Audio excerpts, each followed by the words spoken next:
What's up, aliens? It's Big Al. Welcome to another dumb sports vlog. And this is one of my favorite parts of football season. It's official. The first coach has been fired.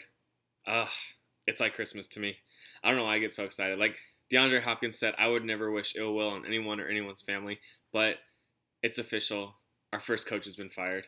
And what a total surprise, too. I cannot believe that of all the coaches on the hot seat right now, Bill O'Brien is the first one to get fired by the Texans as GM slash head coach. This is insane to me. They lost. So I thought they got screwed by their schedule. They played the Chiefs and the Ravens to open. Sucks. All right. Go to Pittsburgh. Have to play a good Steelers defense. Sucks. And then they come in and just lay a complete egg at home against the Vikings. That's a little embarrassing. At that point, the owner of the Texans, who I think it was that racist guy, the guy that said that the inmates were running the asylum, I don't know his name, but he's some old guy in Texas that's got oil money. He for sure probably racist. Fires Bill O'Brien, who made the biggest dumbass trade of all time, sending DeAndre Hopkins to Arizona for a second round pick or something stupid. Easily a top 3 receiver, canned him. The funny part was you hear Tuesday morning. No, it was Monday. Monday morning, you're like, dang, the Texans lost 0-4. That's insane. And then they're like, Bill O'Brien comes out in a press conference. I'm going to take back play calling duties. And I'm going to start making the offense hum again. Blah, blah, blah, talking all this stuff. Like literally 3 hours later, he gets fired. Just gone. Vikings 31, Texans 23. I love coach getting fired season because every team plays better after their coach gets fired. That's why I keep saying the Jets will not win a game until Adam Gase gets fired. It's just not going to happen. They're so insanely bad. They're really, really bad. The worst team they play on their schedule, I think, is the Dolphins. They play them back-to-back weeks, too. They play them week 10, then they have a bye week 11, and then they play them week 13. They may not win a game until then, and then they got to play the Dolphins, who are going to dabble in putting in Tua Tagovailoa in the game. It's just not going to go well for the Jets at all. I'm so amazed that Adam Gase hasn't been fired first. I think another surprise is coming. I don't know who it's going to be, though. Vic Fangio's in his second season. I don't think it's going to be a coach in their first season. They're only 4 games in. But I could see, who is it? Vic Fangio. I could see Dan Quinn for sure. That won't be a surprise. The Falcons have blown 2 big leads this season. And let's talk about Dan Quinn's defense and the Falcons. Anybody watch that game on Monday night? I watched a couple Packers touchdown drives where 4th and 2, right before halftime, trying to stop Aaron Rodgers, trying to avoid going down 2 scores into the locker room where the Packers get the ball after the half. 4th and 2, Dan Quinn calls a defense that leaves 3 people open, and the safety is 25, 30 yards off the ball. 4th and 2, put everyone up front. 4th and 2, are you shitting me? This guy, I don't even remember the guy's name because the Packers have no receivers right now, but this guy had a 25-yard catch on 4th and 2 on a little Z out. It wasn't anything complicated. Just dusted his guy. He didn't have a guy. He dusted the whole defense. And then safety's 25 yards off the ball. He's the only one that prevented him from scoring a touchdown because he was so far back. And you had 2 other guys open too. Dan Quinn is a defensive coach. What the H are you doing? What is going on here? Better start taking the play calling duties back, bud, because that's bad. This is the Dan Quinn that coached the Seahawks in the Legion of Boom era. We know he can be a good defensive-minded coach. You got to get it together. You're going to get fired. It's coming. The Super Bowl trip can't save you because you lost it. The blown games you're blowing this year are reminiscent of the Super Bowl era. No one wants to be known as a team that can't jump on an onside kick or can't hold a 15-point lead in the 4th quarter against the Bears of all teams. All right. Got to get it together, dude. This week was really weird for me because it's week 4 and the Steelers had a bye week. I get mad about it every other day. I feel like Friday I was mad about it. Sunday I was mad about it. It's Tuesday after the fact, and I'm mad about it again. But the Steelers are doing something interesting. According to the CBA, you need 4 days off to be considered technically a bye week. And the Steelers, on the 4th day off, came into practice today, I think, or yesterday, to get ready for the Eagles. So I wonder if they're kind of sticking it to the NFL, saying you need to give us a real bye week with real notice so we can make real plans with our families, and we can't just have our bye weeks taken away. Eric Ebron was pissed because Eric Ebron had his son's birthday party planned for the Week 7 bye, and now you switch to a Week 4 bye. You're playing the Titans Week 7, who's a good team. You got to prepare for that team. So he's going to miss his son's birthday party. Like, that's messed up. So I think the Steelers are sticking a little bit to the league, saying, we only took 3 days off. We need a real bye, and we need to have it planned, and you need to figure it out, which I think is brilliant because they really screwed the players on that one, especially for the Steelers team that's been taking care of their players. The Titans, 8 players tested positive. Punish them, I don't want them to forfeit because then it's like, oh, you didn't really play the Titans. They just forfeited, and they're a good team, and you got scared of a good team, whatever it is. But come on, man. The Steelers took care of their players, and they suffered for it.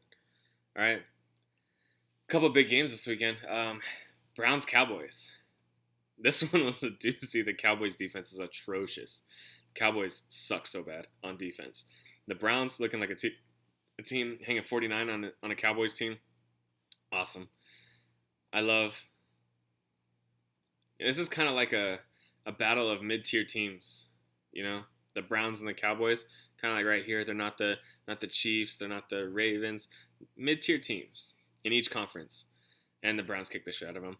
The Browns, one of my buddies said, are beating the teams they're supposed to beat. I think the Cowboys game is a game you're supposed to win. So 3-1 looks good for Cleveland right now. Keep it up. Looking good. Division rival, but it's fun watching you guys put up 49 points on the Cowboys team. No one really likes the Cowboys besides Cowboys fans, so I like it. Joe Burrow with his first win over Jacksonville. They gave him the game ball and he put it back in the bag. He said you only get a certain number of good balls, so I'm going to put it back in the bag. All right, don't take your game ball, but take your first win. That was cool. Jacksonville, they're in trouble. I forgot who the coach was. The old Bills coach? Doug Marone's down there. Damn, I got to get better with names. But I think he's going to be on the hot seat because you can't win with you're completely rebuilding. They sold their whole defense. They sold their quarterback. Leonard Fournette's gone. That's a whole new team. Josh Allen, Gardner Minshew. Aside from people I picked up in fantasy this year, DJ Shark, I can't name anyone on the Jaguars. That's insane. And I can name a lot of people on a lot of teams. That's insane. Right? Every other team I can name at least 5 to 10 people. Good win for Joe Burrow. I like it. So Panthers 31, Cardinals 21. I thought the Panthers were going to be this good in the beginning of the season, and they ended up not being good at all. So I kind of felt screwed by the Panthers. Now all of a sudden they're beating good teams like the Cardinals, the up-and-comers. I don't know. The Panthers got it. Is Matt Rule figuring it out? We'll see. Bucks 38, Chargers 31. Justin Herbert looked good again. Justin Herbert's throwing for a lot of yards. He's throwing good balls. He has a couple dumb rookie interceptions, but overall he's looking like a good pickup at number 6. Bucks are just the Bucks. The Bucks have Tom Brady. They're not going to lose games they're supposed to lose, or they're supposed to win. So, teams are going to have to deal with that. They're going to have to try really hard to beat the Bucks, for sure. Bills 30, Raiders 23. Josh Allen's just a fucking monster. Josh Allen is my favorite quarterback this year, 100%. There's no one even close. I love Josh Allen. Russell Wilson's good. Pat Mahomes is good. Josh Allen is so exciting to watch. He is the total package. He plays the quarterback position like just a damn bowling ball. Like how I thought I played in high school as a running wildcat, lower your shoulder kind of quarterback. That what I thought I was in high school is what Josh Allen is. He's a tank. He's got a cannon. Love Josh Allen. Chiefs 26, Pats 10. This game got really interesting because Cam Newton obviously tested positive for the coronavirus. Wasn't allowed to play. But then after that, you knew that the Chiefs were just going to kick the shit out of the Patriots. Brian Hoyer sucked. Stidham did whatever. We knew the Chiefs were going to run away with this game. Now the key is just not get hurt. We get a win at home. Don't get hurt. That's it. Chiefs did it. Took care of business. Packers 30, Falcons 16. Talk about Dan Quinn blowing the defense for this game. Aaron Rodgers looks absolutely incredible. Has he thrown an interception? I don't think he's thrown an interception this year. He's thrown for 14 touchdowns, no interceptions. Team's 4-0, looking great, looking like they're going to dominate anyone in their division. I want to see him play the Seahawks and I want to see them play hosting the NFC. They already beat the Saints. I want to see them play the Seahawks because the Seahawks look unstoppable right now too. So when those two teams play, it's going to be electrifying. We already talked about the fourth down falling apart. Dan Quinn's going to get fired. We can move on. Now, it's my wife's birthday this weekend, so happy birthday, Rachel. I'm going to do my Week 5 preview. Oh my God, Week 5. The season is a quarter of the way over. I don't like that. Don't like that one bit. Verbal meme, Michael Scott. Don't like that. I guess it's a GIF with sound now because I said it. But here we go. Week 5 preview. I'll make it quick so you don't have to sit here and listen to the whole thing. Bucks, Bears, Tom Brady. For sure going to win that game. Even though it's at the Bears, give me Tom Brady. Eagles at Steelers. Give me my Steelers. The Eagles don't look that great. Aside from a win on Sunday night against the 49ers, which actually was a really good game. I don't think the Eagles are too beaten up. The Steelers defense is too good. The Eagles don't have an offensive line. The Steelers have a great pass rush. I don't like Carson Wentz's chances in this game. Panthers at Falcons. Falcons fucking suck. Give me the Panthers all day. I'll bet that game. I actually want to put like $100 on that game for the Panthers to win. Bills, Titans. This is actually a good matchup. Bills, undefeated. Titans, undefeated. Both going to run the ball down your throats. I like the Bills. Josh Allen. I'm on the Josh Allen train this year. I drafted him in 3 of my fantasy leagues. Josh Allen is the bee's knees. The kitty's titties, as I like to say. Raiders, Chiefs. This is going to be the game where we decide if the Raiders are for real or not. I'm not saying they're going to beat the Chiefs, but I'm saying if they come out and play a close game with the Chiefs, they're like, okay, they're the mid-tier team. Like, they beat the Saints, you know. They almost beat the Bills. They got a couple good games under their belt. If they get close with the Chiefs, I think then they're like a mid-tier team. They're not like a losing team like they've been in the past. Cardinals at Jets. The Cardinals are going to curb stomp the Jets. Adam Gase may not survive after this week. I don't know. I don't see anything on their schedule where I'm like, oh, the Jets could win that game. Even the 2 games against the Dolphins, I'm like, ugh. No. Adam Gase gets fired before, I keep saying, week 5 or 6 or 7? I say 6 or 7. Adam Gase is going to get fired. This could be the week, though. Cardinals just run all over him. Rams at Washington. Washington looked great the first week and then hasn't done anything since. So, Rams, for sure. Bengals at Ravens. This is the game, kind of like the Raiders-Chiefs game, where I think the Bengals, Joe Burrow specifically, is going to show that he's got a bright future, but they're not going to come close to winning this game. The Ravens are going to control the game. They're going to run the ball well. Bengals defense sucks. Bengals O-line sucks. Joe Burrow will be running a little bit.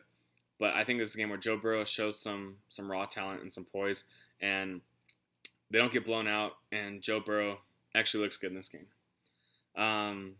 Jaguars, Texans. Yikes. I haven't even thought about this game. The Texans are going to win just because any team that fires their coach bounces back and wins a few games. And the Jaguars aren't really a team that I see the Texans losing to. Deshaun Watson's incredible. He'll find a way to win this game. Gardner Minshew. He's all right. He's not the future. They need to draft a quarterback next year. But I don't see the Texans losing.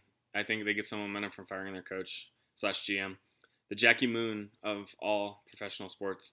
He should have been like a kicker or something. He would have completed the GM coach. I guess he's not an owner, but I mean, he could have been as close to Jackie Moon as possible. Dolphins 49ers. They announced that Ryan Fitzpatrick is starting this game. I want to see Tua. They can win this game because 49ers are still down so many people. And like we saw them fall apart against the Jets.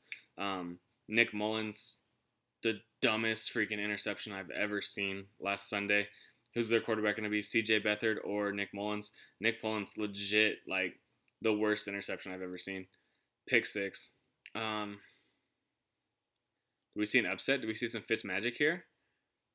The more I look at it, the more I think Dolphins. I'm gonna go with the Dolphins on this game. I'm gonna bet this is an upset. Colts Browns. This is the ultimate mid-tier game. Browns Cowboys was like a mid-tier game. Browns Colts is a mid-tier game of teams that are doing well. I think the Colts are 3-1 too. The Browns are 3-1. This is one of the most evenly matched games I've ever seen. The Colts and the Browns. this year. Phillip Rivers, Baker Mayfield. I'm gonna go Browns. The Browns have some momentum. The Colts look good, but I don't know. Phillip Rivers doesn't win like this. He doesn't win games where he's evenly matched. I feel like he loses these games, and that's his mo. His reputation is he loses the games that he's supposed to win on a last minute something. I think the Browns win in the last minute. Like when Rivers was with the Chargers, they're gonna blow something. The Colts defense is really good. DeForest Buckner came in and is a stud for them. It sucks they lost Malik Hooker again to injuries, but the Colts actually have like a top 3 defense, which is insane. Because you always thought of them as like offense. Peyton Manning, Andrew Luck, and then I bring in Phillip Rivers, who's another veteran quarterback that's got good offense. You don't think of them as a defensive team, but here they are, top 3 defense. Nuts. Giants Cowboys. This is a weird game, but I don't see the Giants really winning anything anytime soon. No Saquon Barkley. I saw a weird stat that the Giants have scored 3 touchdowns all year, and Odell Beckham has 4 touchdowns. And I know a lot of people have 3 touchdowns for sure. Juju, I think, has 3 touchdowns. The Giants suck, man. Joe Judge just got hired, so you can't just fire a coach like the first 5 weeks of his first NFL season. So they're going to suffer through the season, and they're going to try to get some good draft picks. But I don't see the Giants winning anything anytime soon. I think they'll win one of the games in the division. Not this one against the Cowboys, but they might be like the Redskins or the Washington football team. Sorry, don't cancel me. Broncos Patriots. This would have been exciting 4 years ago when Peyton Manning and Tom Brady were playing, but oh, this could be a good game. Cam Newton's out. Are we gonna have Jarrett Stidham versus like Brett Rippin? Rippin had a good game on Thursday. Beat the Jets. Ooh, no, the Patriots defense is too good. Give me the Patriots because of defense. This is gonna be a weird game where it's like 15-7 or some weird score because the Patriots gonna kick 5 field goals. The Broncos are gonna score a touchdown maybe. Yeah, Patriots. Vikings Seahawks. This isn't a game. The Vikings fucking suck. The Seahawks are gonna wipe the floor with them. Russell Wilson probably score 40 points, 40, 50 points. Seahawks. Chargers at Saints. It's Monday Night Football. I like what Justin Herbert's doing. I don't think he's got a big win in him yet like the Saints. But, you know, the Saints lost to the Raiders. I wouldn't be surprised if the Chargers won this game. I'm going to take the Saints just because it's at home. The Saints have lost a couple games recently. Lost to the Packers, lost to the Raiders. Forgot who they played this week. My preparation is off the freaking charts. All right, give me the Saints. That's all I got. Finals going on right now. It's the fourth quarter. LA's up 75-70 on the Heat. I hope the Heat win. LA can literally not handle the Dodgers and the Lakers being good at the same time. The riots were just a couple months ago. They would burn this motherfucker to the ground. The city of LA cannot handle the Lakers and the Dodgers. If they somehow manage to both pull off championships this year, I'll have to move somewhere else because we literally cannot handle that. Baseball's heating up. Astros still hanging around. Bullshit. The Yankees are looking good. I mean, I'll probably get into it like the NLCSs and the ALCSs. I won't really get into it yet because we're so new to football and we didn't think football was going to happen, and here we are. Football's happening. Let's just enjoy it. Pac-12's coming back next month. I'm excited to watch USC play this year. Lots of good stuff to look forward to. Be positive, everyone. 2020 was a great year. All right? Just admit it. It was a great year. It was exciting. It wasn't expected. But just admit it was a great year. All right? Love always, and remember, Iowa sucks.